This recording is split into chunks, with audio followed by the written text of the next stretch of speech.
Welcome back to Rebels Revisited. Let's get into Zero Hour Part 2. Alrighty, so I will open part two because it's Thrawn. All right. It's literally Thrawn. I Part love this. two. Open Part two with one of Thrawn. the most scenes, capital STM, in the entire series. Could you imagine if they released this like they did the Bad Batch finale in 2 different weeks? No. And we came off of Ezra saying Sabine and then jumping into hyperspace, and then it opens with the orbital bombardment. The orbital bombardment, man, is a lot. First of all, that score. Yes. The fact that they never released this is a crime. I'm still mad that they haven't released it, but it is. Yes. Piece of 100%. First of all, without even getting into the scene yet, this piece of music is fantastic. Season 3 and season 4 just scoring. The soundtracks are it's brilliant. They're amazing. The fact that they didn't get released is a crime. Absolutely. It is a crime.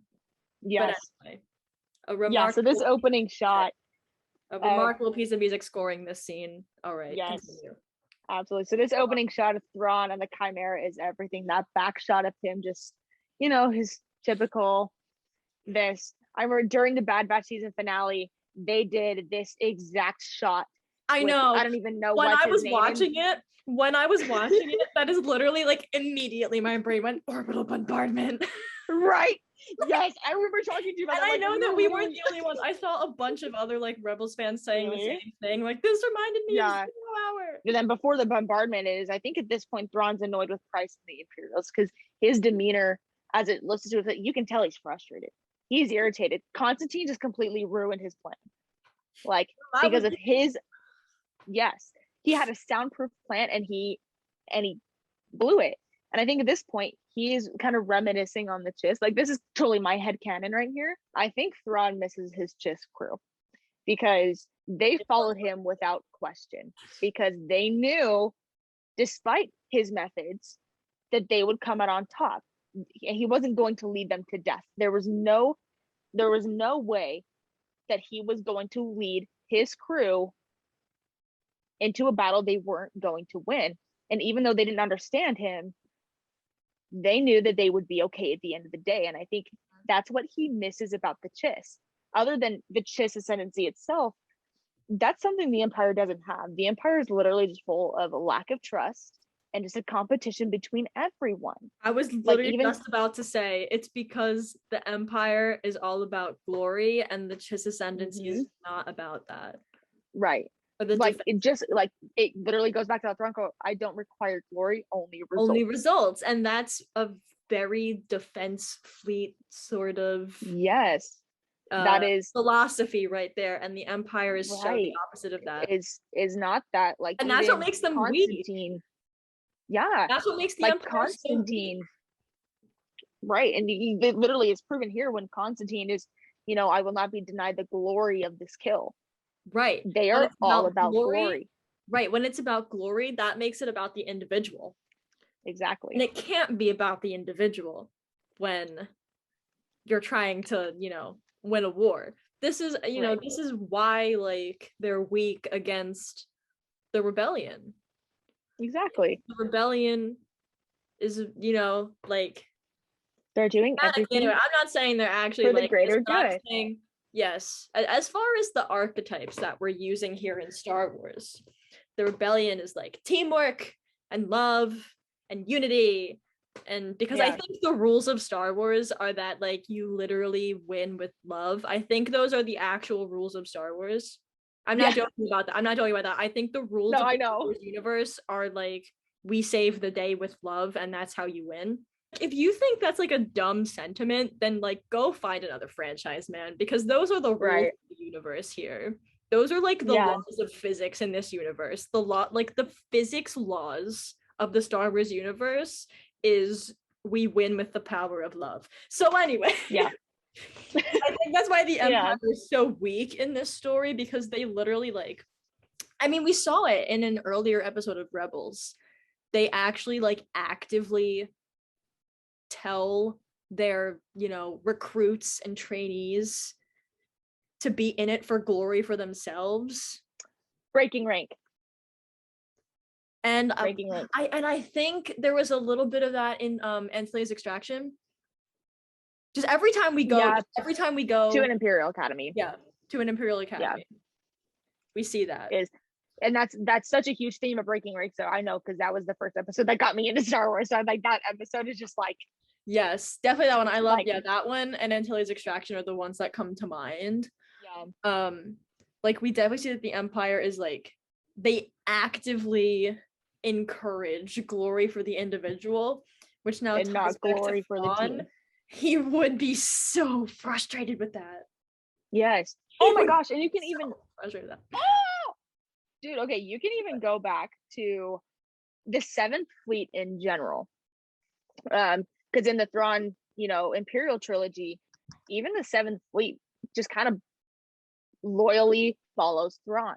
Mm-hmm. Like Commander Pharaoh, Eli, they follow Thrawn because they know him. But you have these like Price and Constantine who haven't been with him the entire time, and they don't trust him, and they never will. Mm-hmm. So I think, and they even don't want him to succeed because they want to be the ones to succeed. Right. That's a really good point that you bring up with, the frustration that this would cause, not just because they're not, it's not even exactly like, oh, they're not listening to me. Don't they know that I'm so much better than them and they should just listen to me? It's like, he's used to this. He's used to being trusted. Yeah. And he is not. And he's used to having earned that trust. He has reason to think that people should trust him. It's because he, because he worked hard to prove himself and earn that trust, in the Defense Fleet. So he's used with the 7th Fleet. Right, and with the 7th Fleet. And he's used to, being in an environment where, he knows that he's proven himself and the people around him know the same thing, and they can all work together, and there's trust and they're successful because they work as one unit. Mm-hmm. And now here he is with these people messing up the plan because they just have to not work as a team. Right, because of their own pride. Bombardment time. The orbital bombardment is such a great scene because it's beautiful. It's beautiful. I mean, it looks great. And then also it's the rebels are just helpless. Genuinely helpless. Which is, we don't see that. Mm-mm. I don't even think you really see that. There's no way for the rebels to get out of this one in any conventional way. Right. There's no conventional, we're gonna need some force magic that's out of their control to get out of this one. I was just about to say. I think I already know what you're about to say. I was gonna say, it's the only way that Thrawn can be beaten.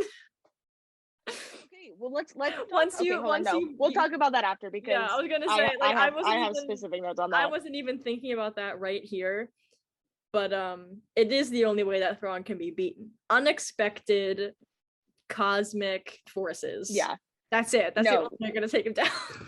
Things that you can't predict. Because I was thinking, the only way the rebels get out of this is because something unpredictable comes and saves them. And I'm like, well, on the flip side of that, that's also the only way that you can beat Thrawn anyway. So right. Because honestly, if it weren't for the Bendu, Thrawn would have won. He would have won right there. There was nothing. There was nothing they could do. Right. They were under nothing. Which is a really interesting position to see our heroes in, because it's a rare one to see. Yeah, you don't even have this genuine helplessness in The Last Jedi when they have to flee because they have no one, because they still have a way to flee. No, they are stuck on Adelon because of the interdictor. They are stuck and genuinely helpless in these moments right here. It's terrifying. And you see, you hear it in Hera and Kanan's voice when they're talking over the comms. Hera's like, Kanan, take cover. You have to protect yourself. There's nothing. And you see it as they transition between Thrawn and Hera. Right. Hera And I has love this that. I love that. desperate helplessness, and Thrawn just like, Those the cuts back and forth from like Thrawn to Hera, like, you know, like the closest of their faces was Yeah. so like cleverly oh animated yeah, and shot, I guess, you know, for lack of a better word. Like the camera work and the animation was so clever because it was done in such a way that made it look like they were face to face and reacting to each other. Like if they were standing like here and here, it would have been animated and shot the same way. But they were right, in two completely different places. You know, they right, couldn't and even it's see each other. They weren't even looking at each other. yeah, Personally, they weren't looking and each other in the eye. But that's what they're doing, is they are looking at each other. Thrawn is directly looking at Hera, and Hera is looking at Thrawn, and they and made that's the it, like, importance of this. they just made it like it was extremely personal between the two of them. Like they literally animated and shot that as if they were standing face to face and reacting Yeah, to each other, which it's like what I was saying earlier about how like their rivalry, I guess, is incredibly personal without being personal, you know? yeah, And I love the way that they singled like them out specifically and made it like a really personal moment between them yeah, specifically, even though, as always, they are not interacting with each other. Their relationship exists through battle as it does in that moment. So it's like anything that's happening between them right now, it's the orbital bombardment itself. That's what's happening between them. But for yeah, them, that is personal. That is their relationship. The yeah, attacks, the, you know, the large scale attacks that they throw at each other. That's how they know each yeah. other. That is their so like, and I just think that those shots like just drive that dynamic home by making it Oh look yeah, personal in a situation that isn't literally personal, but like the filming makes it that. I just think it's so cool. It's just right. And such a you know they both respect each other, because when they first introduced Admiral Thrawn into Rebels in season 3, Hera essentially praises him. as like Like she's as not, strategists, as warriors, yeah, they definitely respect each other. yeah, they Like, definitely you know, respect each other, because she's they're going not. throughout his like his thing, and like her whole spiel of Grand Admiral Thrawn, and she's like, he's brilliant, and Yeah, we need to fear him. yeah, it is like an interesting sort of like respect. And then notice how Thrawn doesn't just simply annihilate them in this case. Like, people will always constantly argue Thrawn is just ruthless in Rebels, and he is, but he could have just ended everything in this bombardment and won, but he didn't. He stopped it, and even Kallus is like, "What are you doing?" He doesn't just annihilate them, and then when Thrawn looks over shoulder, "You and I are not the same." I love that line, because he doesn't even bother to turn around. He just moves his head. You and I and are not the same. I never thought about it in these words that you put it into, but now that you've put it into these words, like I cannot unsee it. That when you say that Thrawn in part 2 is like Thrawn in the books, like I never thought about it in those words, but now that you say it, I like everything has like fallen into place. Like Yeah, the right? like now that you say, I'm like, whoa, yes, that's Yes, exactly right. Yeah, like I'm telling you, Thrawn in part 2 is Thrawn in the books, but you just have to know where to look. It's so true. Like now that you say that, I like think of like all the things, and I'm like, you're right. I never Yeah. thought about it like in those words. And that is why I like to dub myself the Thrawn lore master. Um. Oh, just one line. This is like, I don't even have much to say about this, but this line just always makes me like literally lose it. The one where she like finds out that Kanan is still alive, and he like makes a joke about it, and she's like, and it's only funny because you're still alive. Right? It looks like the people. I literally Yeah. lose it every time.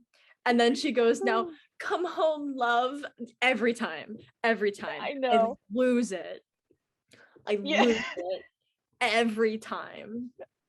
Yes. I lose my mind. Okay, that's it. I just wanted to point that out. I can't cover 0 Hour without pointing that one part out because it drives me wild every single time. I know she's like pissed, and then but yeah, she still has the thing like, okay, just come home. Like, And even when she's like, when she's like ticked off at him, it just the amount of relief that yes. it's like she's relieved that she can still be ticked off at him, Mm-hmm. you know, Yeah. because he's alive for her to be ticked Yeah. off at. Yeah. Anyway, them. So on to Sabine. What a gal. I'm so glad she was in the Yeah. finale. That's very exciting to me. Oh I love yeah, how, because like she's everyone was in it.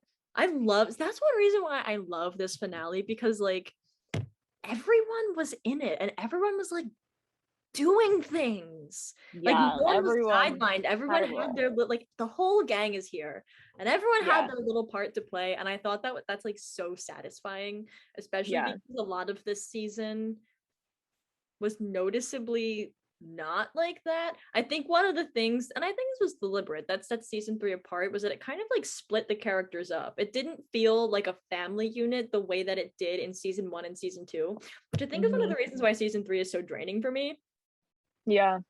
to like just have like that different vibe with the characters, because that's like tampering with the heart of the show a little bit on purpose. Yeah. Like on That's a purpose. really good point you make.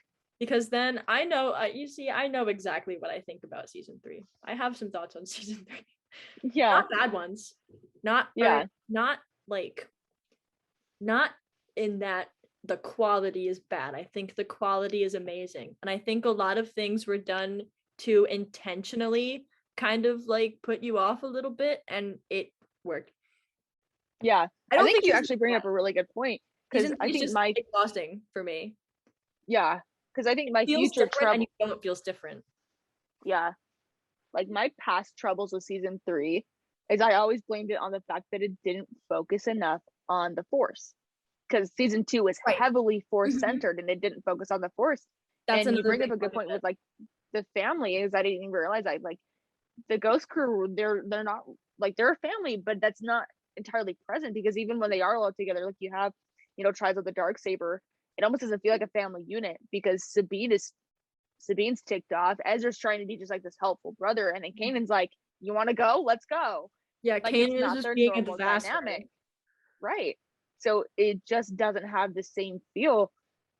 I mean, of course, I think differently now that it's literally just a Thrawn focused season, but even then, like, it still lacks those elements Yeah, like that we season know and love for 3, previous seasons. I think season 3 is a fantastic season, but it is my personal least favorite season. Not because I think it's bad, I just enjoy the other ones more. I think season Yeah. 3 is fantastic. Oh yeah. I'm not saying I think it's like the worst season, but I also don't think there like is a worst season. Yeah. That's even like I would never be able to like rank the seasons by like objective quality. I'd be like, there's Yeah. not the worst season. Right, because I mean, each season has its own moment where you're like, oh my gosh. I think all the Like, I think every season is amazing. I do. oh But no, season yeah, 3, absolutely. as far as like me watching the show, season 3 has always been my least favorite to watch, not because it's bad, because the vibes are like Are just different. The vibes are just different. Yeah. Which I don't think is like, I don't think that was like unintentional. I think it was entirely intentional, because I think it's huge for the character development that we see in season 4. Exactly. Because I think it was intentional, especially looking at season 4, because in season 4 it completely regroups and the family feels the way that it did in season 1 and season 2. So I think that season 3 is almost like the transition between season 2 and season 4. Yeah. It sets everything up for season 4. It sets everything up for the finale. Like season 3 is kind of like this breakdown of the show and this like breakdown of the characters, and everyone's going through these like really like rough places in their arcs that are uncomfortable for us as people who are emotionally attached to them, and everyone's getting split up, and Kanan's not even in every episode, which I think that was because Freddie had an injury, so like whatever. But it still like plays into it. Um, Yeah, right. so him not being there still, plays into the vibes. Right. Because you know what you're saying about the forest, because I think the same thing, and I think that actually ties directly to like this off feeling with the family at the core of it, because where does like all of the good force stuff come from in season 1 and season 2, in season not season 2, not season 3, season 4, but in season 1 and season 2, it comes from Kanan and Ezra and their relationship and their bond. So when we kind of like take that off center a little bit, then it messes up with all of like it messes up the whole vibe too. I mean, obviously we have like the Bendu, which is, that's cool. Yeah, but I mean, you look at this point, and Ezra's But not really in the need for like what the training that Kanan can offer him. Like, even though like we talked about this in part 1, like, we've kind of reached the point where Ezra doesn't really need Kanan's training anymore, because also, one, there's not a lot more he can teach him, so they don't need that training that we had in season 1 and season 2. And it's that, and I think it's almost even more the war. Yeah, because I think that's I think that's like one of the driving forces of season 3 here. It's the war, and it's the Rebel Alliance has become like a legitimate military, and this is this is really, even more so than season 2, a legitimate war now. And I think that season is a lot about the characters having to find their role in that. But yeah, like we're really getting closer. Actually stepping into their roles. Season 3, I think season 3 is a lot about the characters like stepping into their roles in the war. Yeah, which that messes up the family dynamic they had. Yeah, they have way different responsibilities now, and like Ezra's a freaking lieutenant, and Hera is a general, and Sabine she's still a captain at this point. And Sabine has to like fix Sabine's on Mandalore, and whatever's going on. I know that's not what's happening, but whatever. For the sake of the argument. Yeah, like we're really getting close to like these Rogue One and A New Hope plot lines. That season 3 is just, it's about the rebellion and how the Ghost Crew fits into that story. So season 3 really had to happen like this, and it kind of had to split up and break down the characters and make them go through darker things and mess up the family dynamic. It had to do that because that's how the rebellion like realistically would affect the show as it was. And that had to happen in order for it to kind of go back to form, but a little bit different in season 4. Season 4 feels like season 1 and 2 and 3, like vibe wise combined. It's like all of them. Yeah, it has all the elements of each season. So those are the thoughts on season 3. I don't even remember what we were talking about. We left off at Sabine. The introduction of Sabine. Oh, right, because I was saying it's good to see everyone in the finale. Yeah. That was quite a tangent. I think this is really interesting to see this sort of like, to see her existing in 2 families at once now. Because I think that was definitely a point of struggle. The fact that, she did not feel like she was a part of this Mandalorian family. And she's like, well, the Ghost Crew is my family now. I don't need anyone else. I don't need my real family. Yeah. But then she goes back to her real family, and now this is kind of the first time when we're seeing her like have both of those identities at the same time. Yeah. Have both those families at the same time. I only have one note on this, but it's at the end of this scene. So, and I know you have a quote that you would like to tangent on. Oh yeah, I really liked when Sabine said, "My friends make the impossible possible." I was like, them. It just got me into my Ghost Crew feelings. Oh yeah. My friends make the impossible possible. Like, shut up. Oh my god. Like, I know this quote, I know the analysis I made on this quote is it's almost like it's almost like a jab at her Mandalorian family, because the way my friends make the impossible. You have Ursa and Tristan saying that we can't. we can't do this. Like, there's no way. Like, we don't have that. We can't risk that. We know it's a bloodbath if we send you there. But Sabine's like, my friends make the impossible possible. And then she literally goes just like, they're the ones who freed you from Saxon. They're the reason I'm here at all, and they're the reason I didn't give up. My friends make the impossible possible whilst you guys let things happen. And she's like, she doesn't say those things. Like, she doesn't say like that she's here, like they're the reason she's here and they're the reason she didn't give up. But it's implied after her journey and trials of the Darksaber, and just, just dealing with that entire Mandalorian, like the first Mandalorian arc, is they're the reason I'm here at all, and they're the reason I didn't give up. I'm not leaving them. Like, so I'm gonna go no matter what. And if you guys want to help, feel free, but I'm going. Yeah, it's the hope inherent in the Ghost Crew, Mm-hmm.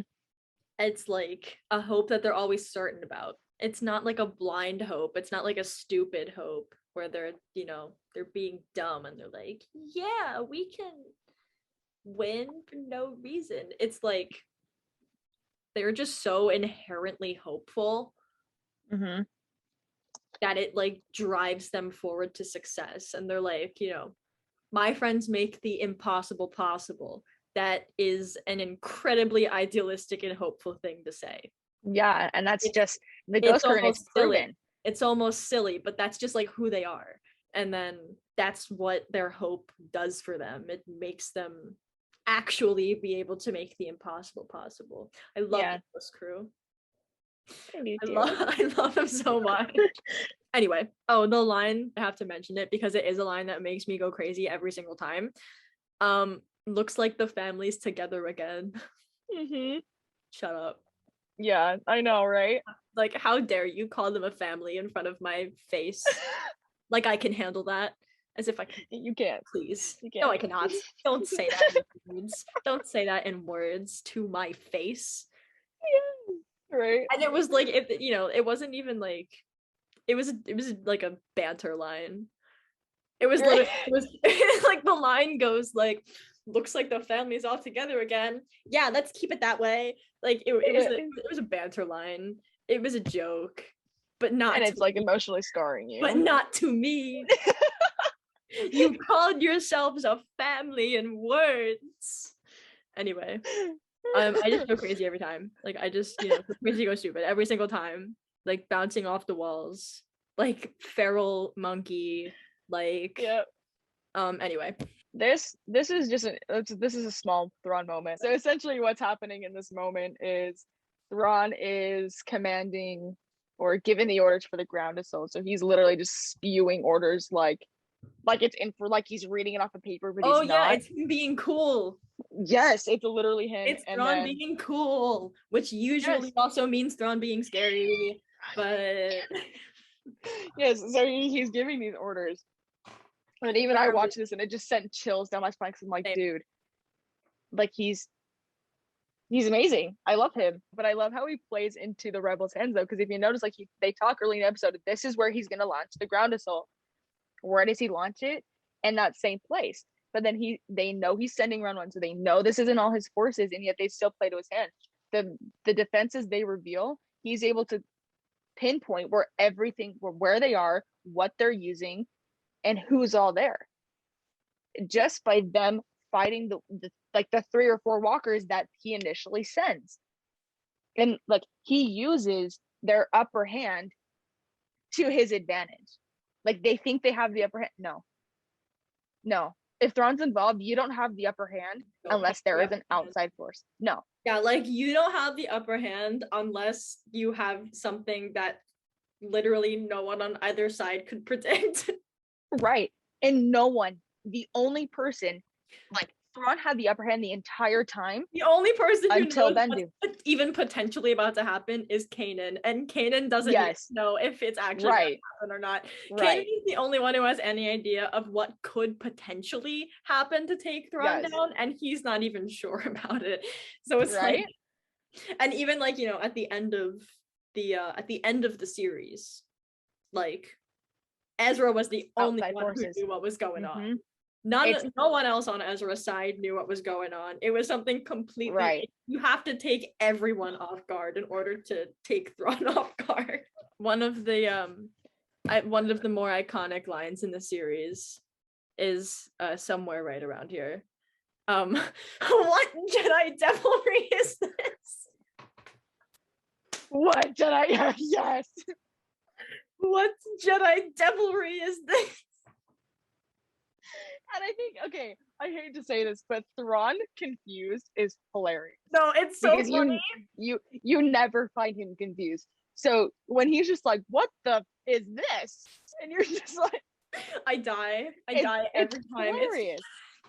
It's hilarious. As much as I hate to admit it, it's hilarious. It has no business being that funny. Right. Just like what Jedi devilry Even is the way he just moves in the animation, he's just like, "What?" Like he's literally just the word- genuinely lost. even just like the phrase Jedi devilry like sends me. It's too much. It is too much. Anyway, so iconic moment, and then it looks like we now cut over to Ezra and the Mando Brigade. They're just really cool. Love spacesuit Ezra And his tiny little thrusters. and his that is one of the funniest lines. You have your thrusters. And that's one of the funniest lines. Oh yeah. That's Absolutely. like oh, they let this one slide Right. kind of line. Yeah. I don't have a jetpack. You have those little thrusters. Like he has wanted a jetpack since like day one. They really snuck that one in, I guess. Yes. They really some Yeah. Disney exec like snorted and was like, I'll let it slide. Anyway, Yeah. I'll not be elaborating at this time. But Yeah. our minds are all in the gutter at this point, right? We've been Yes. on that long enough. So I think one of the things I really like about Mandalorian, like the Mandalorian scene, is the sound of the blasters. I don't know if you paid attention to that in the fight scene, but the sound of the blasters in that scene is just, it's really, because it's really cool. It's not a sound that we've heard before. It's not, and you can tell who's fighting and who's shooting by the sound of the blasters, and I think that's really cool. We love good sound design. I know. So, the Bendu storm comes up next, and finally get to finish my thought Your spiel. on this. It's a little like arc of things with the Bendu storm here. I think what's really cool, which it's kind of like character development for the Bendu. Like, who even would have thought? Right. But I think that like, I mean, Kanan ticked him off. Oh, But I also think Kanan made his point. Yeah. No, like, he did. Kanan ticked the Bendu off, but based off of the Bendu's actions, he was like, maybe he's right. Yeah. Yeah. Because what the Bendu does here is now he actually like he takes action in the conflict, and he actually goes along with what Kanan was saying about, you know, you can't let these people die. And I think, but then like he doesn't care. He's attacking everyone here. Like right, first so, he goes right, after so Imperial. he's attacking everyone. He's trying to end Yeah. the conflict. You know, his little lightning and everything doesn't discriminate. You know, he's gonna hit the rebels and he's gonna hit the Imperials, and he's not. Yeah. This isn't really a targeted attack on anyone personally. He's just trying to end this. Oh no, it gets personal. Situation. It gets personal because as they're flying away in the ghost, it is personal. It's personal. But I mean, well, when I say targeted attack, I mean it's not a targeted attack on the Imperials against the Empire. Yeah, it's not. That's what I mean. Well, I mean right. it is. It is, but it's not literal. It's against everyone. Right. Because after he gets done with the Imperial forces, he literally is like, Kanan Jarrus Jedi Knight. He's And like, literally just get out of my world. He's like, get out. With his lightning. You're right. And it's just Yeah, the ghost, and Hera's like, this is your friend? He's like, I mean, made yeah. He's like, maybe I made him mad. But anyway, that was not my point. That was beside my point. My point was that this ties back to what I was saying about balance in this situation. and about like the kind of death that the Empire is inflicting being unnatural and therefore a point of imbalance. So it's kind of like Kanan was right. Kanan was right. That's not natural. Yeah. That is a source of imbalance. So if the Bendu, you know, if what he believes in is being in the middle, because what we're saying about, you know, this whole situation with Kanan and the Bendu is really about like, you have to pick something to believe in and you have to stick to it and stand Bendu picks his world. Right. So what Bendu chooses to believe in is Atalan, you know, protecting his world and also maintaining balance. Because if he represents the middle, that's what he represents. He represents balance. He's not the light, he's not the dark. If he's the middle, then that's what he is. He is the like, you know, he is the embodiment of balance of the force, of light and dark and, you know, all of that. So if what he believes in is balance and the Empire, then no one can be there. Right. And if, you know, the Empire and also the rebels, but in that conversation with Kanan, they were specifically talking about, you know, the Empire killing innocent people. If that's creating imbalance, then it's like, then yes, I do have to take action against the Empire because what I believe in is balance. And that's how I'm going to create it. So it's not about helping the rebellion. It's not about helping Kanan. It's about get the hell off my world. I'm restoring the balance. Exactly. It's not about helping the rebels. It's about taking action against the Empire and then also the rebels after that. But It's so that was a really, I think that was a great conclusion to that situation because like I was saying, I don't think it's exactly about you need to pick a side, but it's you need to pick something. Because he didn't like pick the rebels. He wasn't like, yes, I am allied with the rebels now. That's not what happened. But he, you know, he chose something and he chose like a course of action to take to like go along with what he believed in. So I just, you know, great, good stuff. But I think it's interesting that even as Thrawn and all the Imperials are standing in that circle, even though Thrawn can't control this outcome, he knows somewhat at this point that he has lost control of the situation. But even then, he knows where the weakness in the storm is. And he notes that as soon as he gets focused fire to the center of the storm, and immediately Bendu goes down. Thrawn, you know, despite his view from the Empire of the loss, Thrawn technically won this battle. The rebels were first to leave.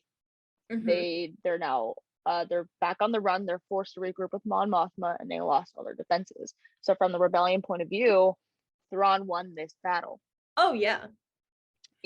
I think that's something I talked about at the end, where I think it's interesting how it doesn't feel like like no one truly won, but from each perspective, you can technically say we're looking at it from the Ghost Crew perspective or the Phoenix Squadron more specifically. Thrawn won that battle. They had to leave. But from looking at it from the Empire perspective, it's like they got away. But we're not there yet. Next up after the storm, we've got the cultural reset. Hot Kallus. I think I just need to play the smirk. I'll edit it in. And for good measure, I think I need to play it again. That was much needed. I definitely need that smirk twice. A moment. Absolutely. Wasn't that your wallpaper for a while? Reset. What? Wasn't this the Kallus smirk your profile picture for a while? Oh, yeah, the only reason I changed it was for Kanan Memorial. It was Hot Kallus. The only thing that got me to change it from Hot Kallus was my favorite fictional character dying. That's what it took. That's what it took for me to change it from Hot Kallus. But anyway, Hot Kallus, cultural reset. Like the creative team was in on Hot Kallus. Like they one day at Lucasfilm, they like named a lunch option after Hot Kallus. Hot Kallus. Dave knows about it. Yeah. Pablo Hidalgo's totally in on it. Pablo Hidalgo knows about it. The creative team knows about it. Yep. Kallus's voice actor knows about it. Everyone knows about Hot Kallus. This was a cultural reset. I will never forget like the weeks following 0 Hour. Everyone in the like, Rebels circle changed their profile pictures to Hot Kallus. It was like, do you guys remember when everyone changed their profile pictures to like Lego Star Wars icons? Yes, it was like that was Hot like Kallus. That. It was like that, but everyone's profile picture was Hot Kallus. Right, but it was that, and then you had every single account talking about Hot Kallus. Even accounts that didn't even like Rebels, they were like Hot Kallus. Like I myself, everyone on this account, I think the picture of Hot Kallus, like the smirk, I think it is on my page like 8 separate times. I believe that. Like if you, I counted it one time, but I don't remember. I think it's 8 separate times that I've posted that picture on my account. Oh my gosh. I mean, it's iconic. Reset. Of course. Like he is the moment. Oh yeah. He is the moment. They knew what they were doing with that. I love how the Rebels art book had a whole like half of a page just for the Hot Kallus design. I love that. Because it was expensive to do that. To animate the one strand the hair. Yeah, like they had to account for the Hot Kallus in the budget. Like they had to like they really had to sit down and be like, okay, how much money do we need to set aside to make Kallus look hot? Like they knew what they were doing. That had to be a conversation. They knew what they were doing. Absolutely. Anyway, we had to take a moment. Absolutely. Transitioning to something new. Yes. Something new but same topic is this moment really shows just how much of a fool Price is. Or the beginning of it, because notice how when Thrawn was on the ship, he never sent Kallus away. Because he knew what Kallus was capable of. Price, are you really that dumb? Yes. We know she's dumb. Right. We clearly. Right. Season 4 happened. There's so many things I want to say. Like, I wish I could do that one with you, but that's Jedi Knight, and I already know you want to do that one alone. I have to do that one. That's gonna be like unwatchable. Actually, that's like not gonna be watchable. You're like, I don't even know if I can post that one. He's the worst. She is pure, just the real power hungry. Yeah, she is the real Price. She is the real villain. The villain. Yeah. But no, I actually like now that I've said it out loud, I actually think that's legit. I think that Price is actually the real villain of Rebels. Oh, she is. Because she's the one. Like, I mean, look, she's the one who kills Kanan. Mm-hmm. So tell me that's not like real villain. She's the one who tortures Hera. She's the villain. Even in the season. And I was about to say in the series finale, who is the one who like they're really up against?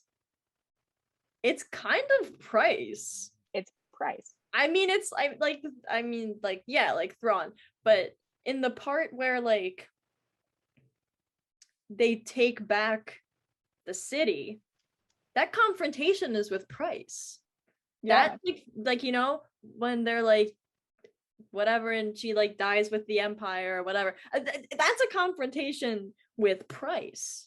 Yeah. When they officially take back the Thal. Mm-hmm. And like one thing now that I think about it, maybe Price is the actual villain of Rebels, and she is for a long time. Yeah. And you can look even in the season. I pulled it up.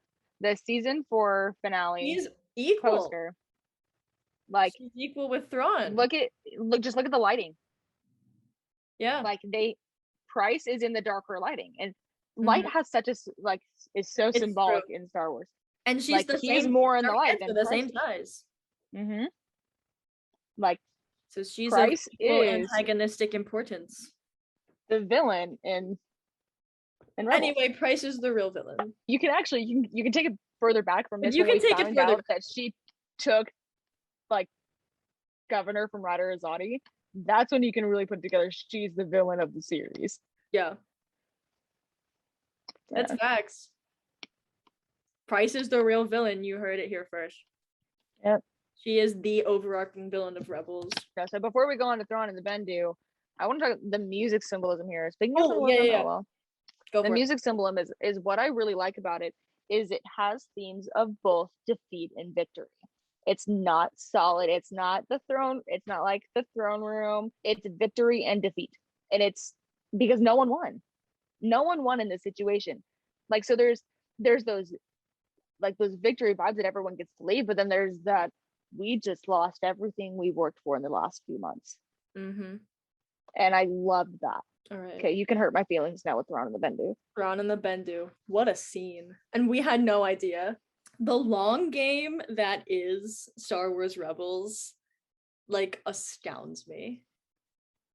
Just the things that are introduced, and we just have no idea, like, what they are, how they're going to come together, that the pieces are already set up, and we just don't even know. Like, the long game that is Star Wars Rebels, like, astounds me. It really does. So this whole interaction between Thrawn and the Bendu here, I see your defeat like many arms surrounding you in a cold embrace. And we just had no idea. Like, we're still thinking that, like, the call is like a stupid filler episode. You know, we're still like, you know, we hear that line and we're still like, space whales, that was dumb. We have no idea. Like, we have no idea. And Okay. and the way they do this with like multiple things in the series, like how in Path of the Jedi we like see the world between worlds, and how in like Shroud of Darkness we're in the world between worlds and we just don't even know what it is. We have no idea. And then it all comes together in season 4. Like, this is like another one of those moments. Like, I just think it's so cool how planned and cohesive everything is once you know what the connections are, and you're like, wow. Another thing I also thought was interesting about that moment was that how, like, I don't know if Thrawn felt entirely comfortable in this, like, victory, but I think that he did feel that he had some level of victory over the Bendu, you know? Because I actually see it from a different perspective. I just because, I don't know, because of the lines, like, between them, where I didn't write down what the lines are, so I don't remember what they were, but I'm sure you have them written down and analyzed word by word. My interpretation of it was actually very different. Well, all I'm saying is I'm not even trying to interpret the lines very much. It's like, I'm trying to get at this idea of, like, a moment where Thrawn is out of his element, where he doesn't really, I don't know if he knows exactly what to think about this experience with the Bendu and whether or not he's like, yeah, so that's what my thoughts about. Or so like, that's what I'm really trying to get at. That's what I'm really trying to get at.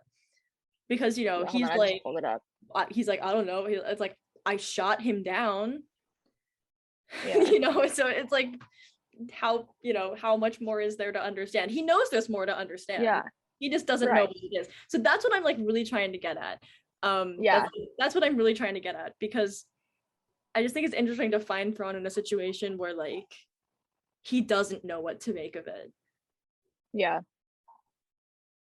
I think that's just interesting about this. And especially because, you know, he wants to have control in the situation.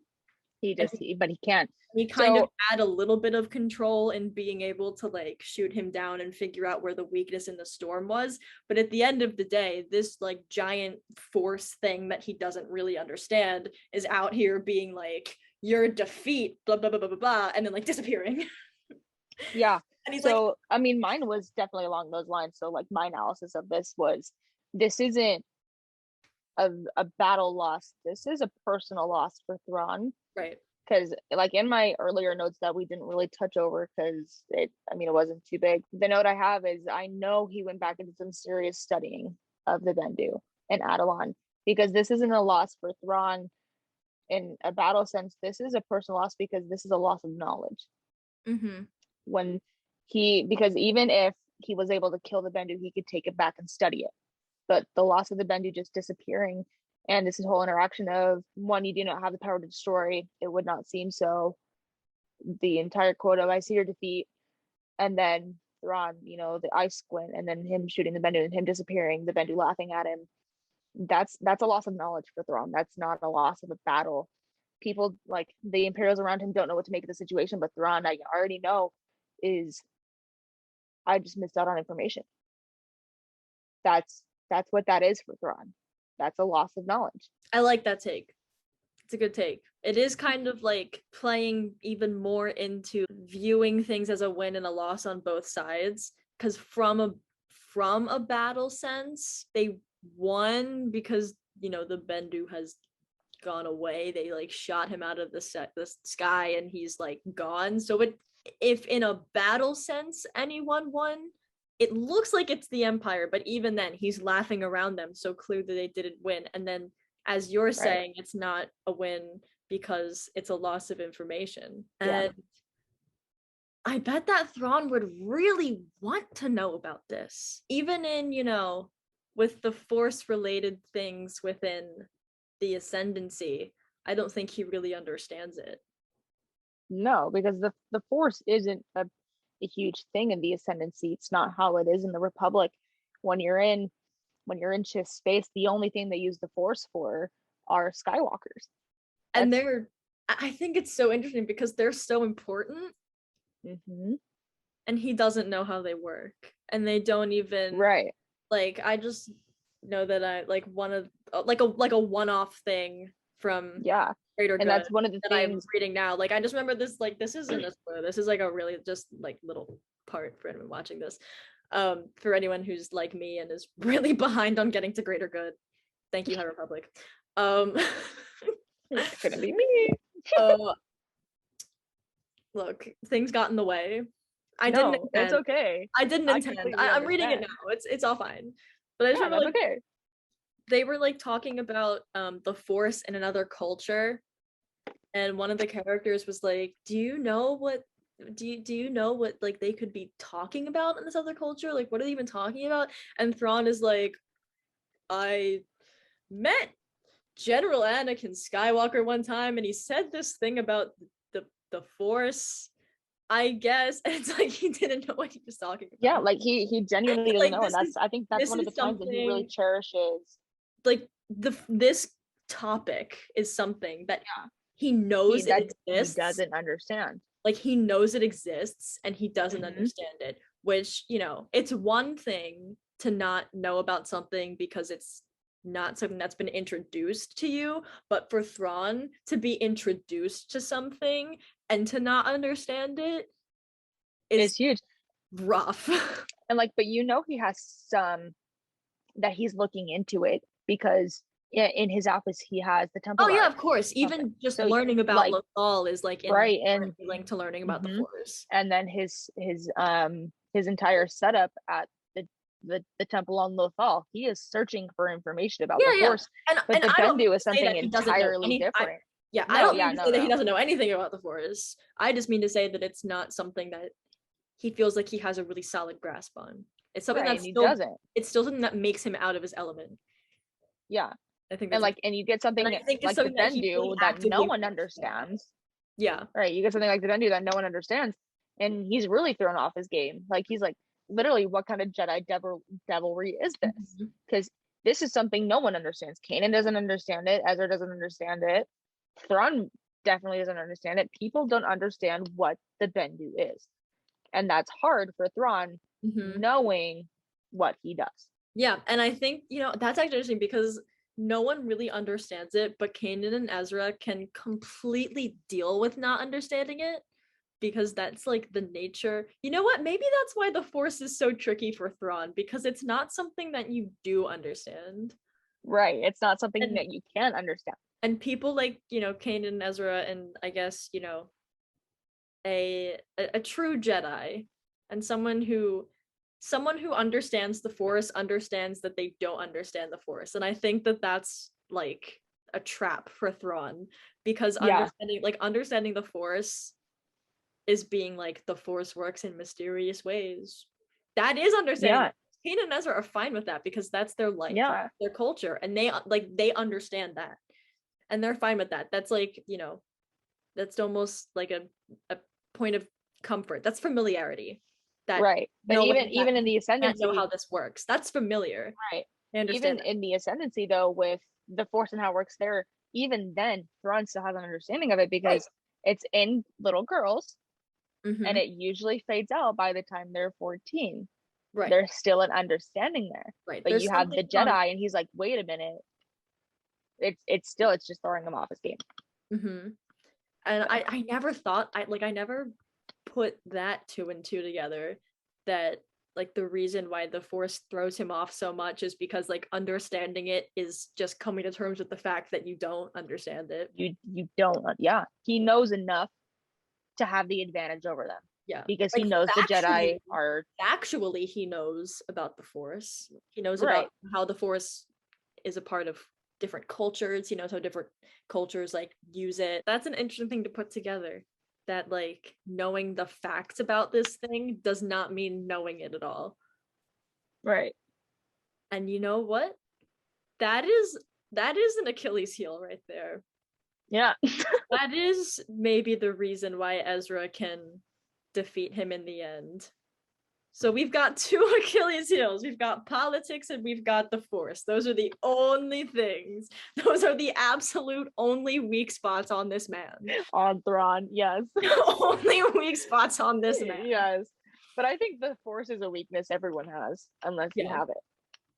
Yeah, I agree. I think the difference is being able to like accept it as such or not.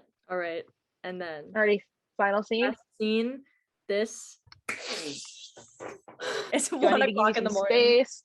It's 1 o'clock in the morning, and I'm going to lose my nervous. I love this scene. This is one of my favorite scenes in the entire series. This is one of the most perfectly executed scenes in the entire series. I'm obsessed with this scene. Ever since Go on, take the reins. Ever since the first time I saw it, you can scroll down on my account down to when 0 Hour aired, and you will see me writing exactly what I'm about to say to you right now. This is my original take on the scene, because I think it's this. I love this scene. Ever since the first time I saw it, I literally wrote an entire like little like Instagram caption essay about this immediately after watching the episode.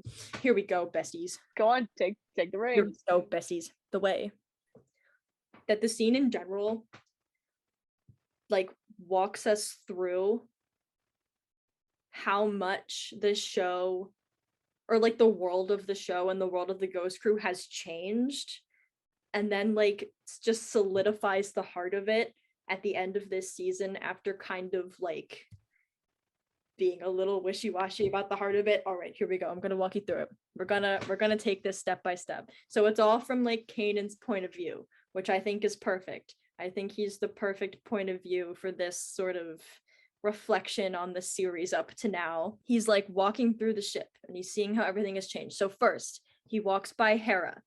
Hera is over here in the corner talking with like Mandalorian allies, and she's talking about Rebel Command. And now we like think about season 1 and it's like Rebel Command.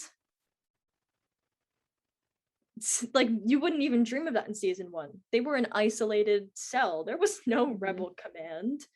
They were what cells? Exactly. They were isolated cells. They didn't even know that they were a cell. They just knew that they were fighting the Empire. And now we have Rebel Command. It's like you hear her say like, get the injured or survivors, whatever, back to Rebel Command, and you're like, what?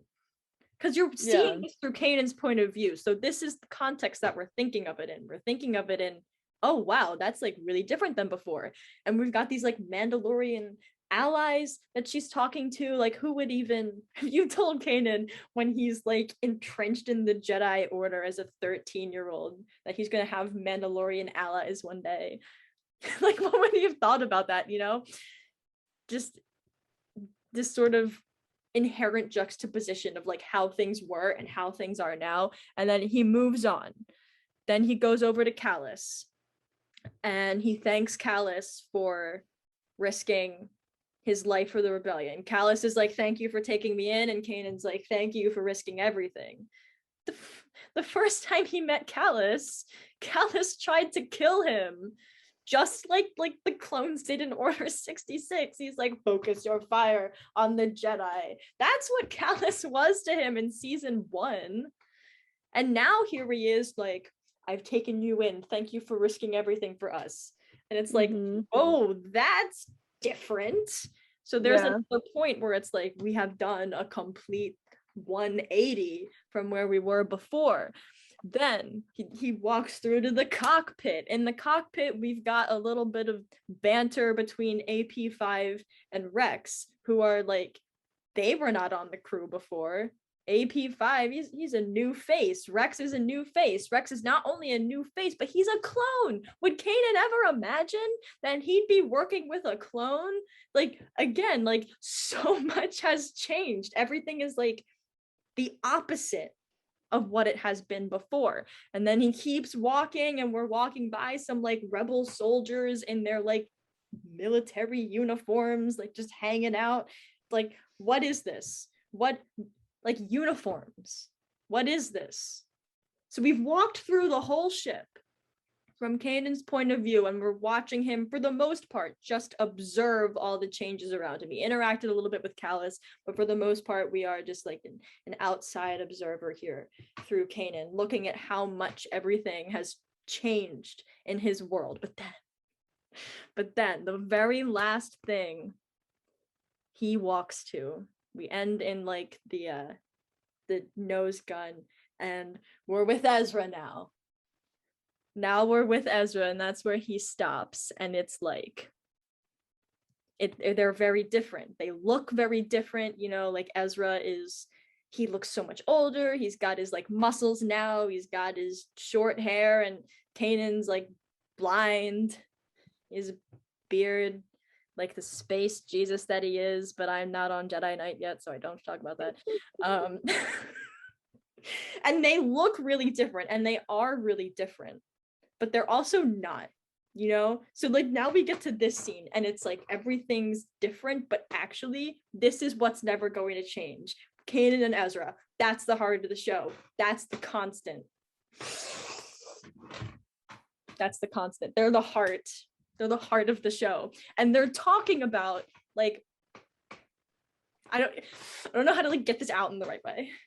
They're talking about how things have changed, and they're talking about, you know, of like views on losses, and they're talking about like change in like themselves and like the galaxy, and they're talking about change. But this is a very familiar situation here with Kanan like imparting wisdom to Ezra, which ties back to what Ezra was saying, that Kanan is still here to teach him about life and being a better person, which is exactly what's still happening, as it always has. So even though they're talking about change, the situation is so familiar because it's here. It's Kanan at Ezra's shoulder, giving him this like comforting wisdom and being his dad. And it's like, this is the constant.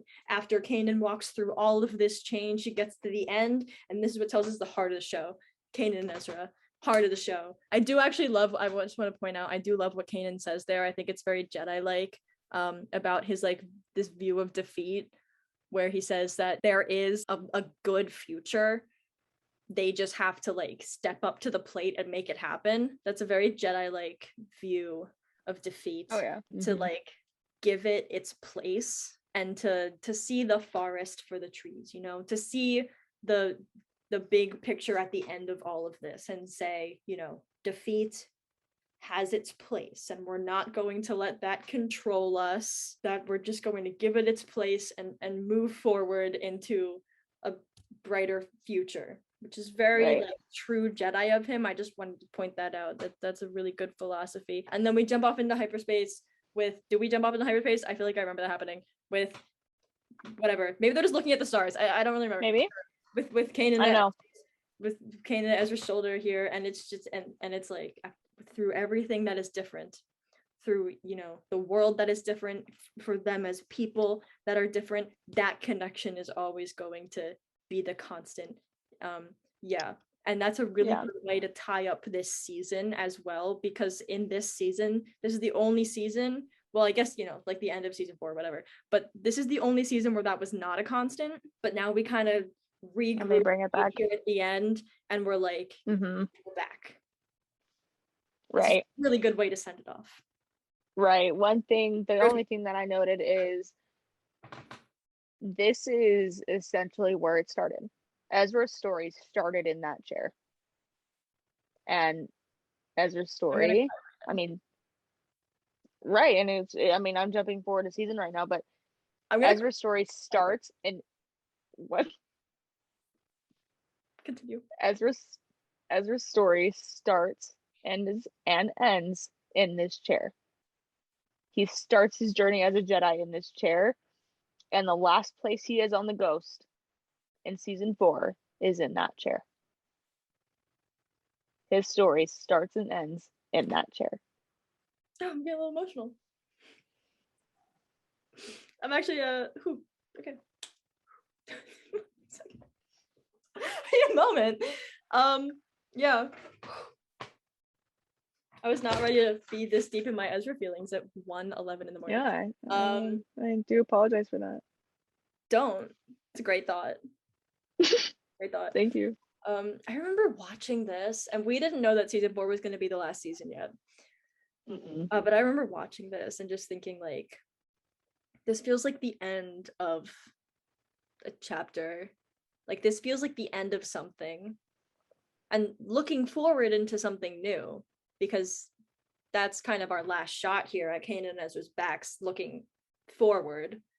But I feel like it really felt like the end of something, and it was. It was like, oh my god, I'm getting really emotional. I need to say words. Okay. It was like the kind of the end of like Rebels, almost like as it was. I think of season 4 as like a rebirth that like respects everything that came before it. Season 4 definitely feels like the culmination of the series. Like season 4 feels like everything the series was all at once, if that makes sense. Oh yeah. So this part of season 3 just feels like the send off into that. Like season 3 is an ending for Rebels. It is, because season 4 is where everything is wrapped up. Like season 3 really like ending, but season 3 is just the end of the ending of Rebels we knew, because Rebel season 4 steps literally into a completely different world. Literally. I mean, we talked about earlier, it has the same feel that season 1 and 2 have, and it kind of combines season 3 into there as well, but it's completely separate in the way that they handled it, because this is everything they've built for the past 4 years coming together, and they've built all of it, and it ends in season 3, and it creates all that building ends in that moment. It creates something new for season 4, everything coming together at once. Like the way that season 1 felt, the way that season 2 felt, the way that season 3 felt, putting all of those things together, like made something new, kind of. Yeah. I mean, obviously it's and it did the culmination of the show. Like it's not like it's like season 4 is a pod that stands by itself separate from the story. Like not like that. That's not what I mean, because obviously it has a bunch of callbacks to earlier seasons, and like there's a lot of little like threads that run through and finally get resolved in season 4. So like that's not what I mean. I don't mean like plot that stands alone. I just mean like it's just something you feel. It's just something you can feel. It's just something you feel. Yeah. It's vibes. No. Yeah. You know what I mean. You know what I'm saying. Oh yeah. I do. Yeah. Just be happy that I can be this coherent talking about Rebels at 1:15 in the morning. Especially with this topic. Exactly. Like these are the feral hours. This is where I like go on my story and start like loopily like ranting about things, and I don't know if they make sense to anyone else. This is it. When you like go on my story and you see me like on a ramble and you try to and you try to read it, but it's just one big sentence and you can't really understand it, this is what's happening. This is It's right this here, is it. guys. This is it. This is what's happening. This is what's happening behind the screen. I hope that the video quality comes back really good and you can see like my eyes twitching and I look like I'm like really feral and losing my sanity. This is what happens. Like when I go on my story and I'm like TRS spoilers for like 10 slides in a row, this is what's happening. This Like is when what I it looks like when I say feral, like when I say I'm going to go on a rampage, like when I say like feral animal and it can this is what I mean. I mean it. This is what's happening. Like this is what's happening. Oh, I know. I know you know. I know. This entire spiel is all for your followers and what it's like. Yeah, you The know. past the past year and a half, this is it. Like when I say I'm losing my grip on reality, like I mean I need to touch grass immediately. So just to rope it back to Rebels, season 3. I've done it. I've completed So proud of you, Sharon. I've completed season 3. What a moment. After a year in the making of us initially discussing that we wanted to do this together. After the many, many months that I have spent covering season 3, here we are at the end. I've done it. Here we are. I've succeeded. I've finished season 3. I still have an entire season left, but you know what? This is a milestone. I knew season 3 was going to be the hardest one. Yep. I think we can also say it's a milestone that it took us 3 hours to do 2 episodes. That's impressive. And not 3 hours to do 1. We did good. We did good. We did good. Proud of us. You know, feeling gratitude, feeling enriched by season 3. Really appreciating it. You know, this is, you know, taking a moment to reflect on everything I've done. So 3 seasons. I've done 3 seasons, every single episode. Never even, I thought that I would skip one or something. I thought that I would stop doing all of them and I'd just start doing like my favorite ones. Right.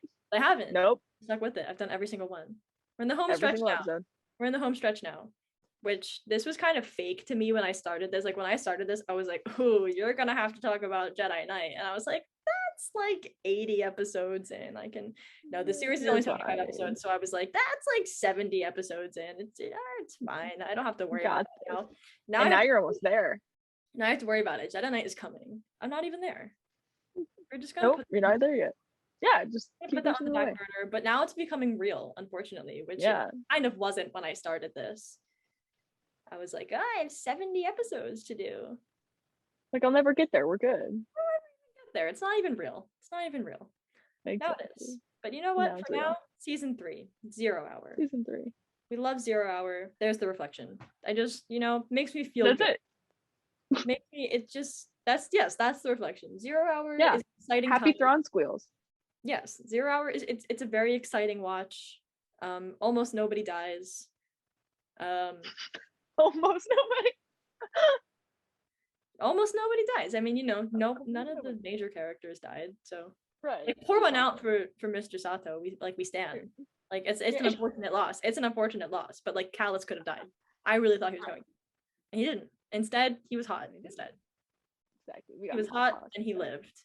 And we got to have someone in Star Wars with a redemption arc who did the right thing and didn't die. That's a good message to send, you know? Exactly. And it was intentional, and we love that. Absolutely. So, you know, 0 hour makes me feel good about life. It's not devastating. You know, like this is not Twilight of the Apprentice. Oh. This is not Family Reunion and Farewell. This does not make me feel devastated about life. Definitely not as heavy. Yeah. This was exciting. The gang was all there. Mm-hmm. And it was a good send-off into season 4. And Thrawn. He got to shine. Thrawn. That's my reflection of season 3 and 0 hour. Feeling pretty satisfied. It's 1:25. Me too. It's 1:25 in the morning. So with that, I'm gonna say thank you, Mal, for joining me. Quite enjoyed this. Thank you for having me again. Yes. And thanks for watching. And may the force be with you always.